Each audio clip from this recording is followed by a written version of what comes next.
আমার আজকের রেসিপি বাচ্চাদের একটা ভীষণ অত্যন্ত প্রিয় খাবার। টিফিনে বেশ ভালো মতন খাওয়া যায়, তবে বড়দেরও এটা খাবার, কিন্তু বাচ্চারা খুবই পছন্দ করে। এই খাবারটা পেলে ওরা আর কিছু চায় না। তবে আমি এটা অন্যরকম পদ্ধতিতে তৈরি করেছি, তোমরা দেখতে থাকো, বুঝতে পারবে কীভাবে করেছি।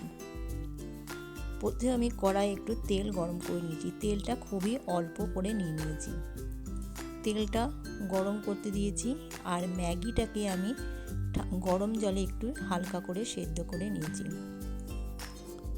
এরপর ম্যাগিগুলো আমি তেলের মধ্যে দিয়ে দিলাম। ভীষণ টেস্টি একটা খাবার, তোমরা বাড়িতে বানিয়ে দেখবে। কোনো রকম ডিম বা সবজি আমি কিছুই দিইনি। এরপর এর মধ্যে দিয়ে দিলাম ম্যাগি মশলাটা। আর যেহেতু বাচ্চারা খাবে, সেই জন্য এতে কোনো রকম ঝাল আমি দিইনি। দিয়েছি অল্প একটু গোলমরিচের গুঁড়ো।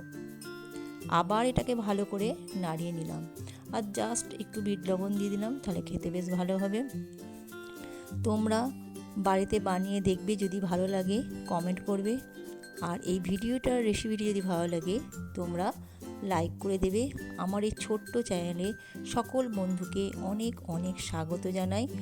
আর যারা এখনও আমার নতুন বন্ধুদের জানাই, এখনও সাবস্ক্রাইব করনি, তারা সাবস্ক্রাইব করে দিও।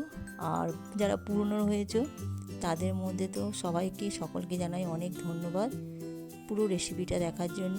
তোমরা বাড়িতে তৈরি করবে, আর ভালো থেকো, সুস্থ থেকো। এইভাবেই তৈরি করে নিও ম্যাগিটাকে। ফিরে আসবো আবার নতুন একটা রেসিপি নিয়ে, ততক্ষণ জন্য তোমরা ওয়েট করো।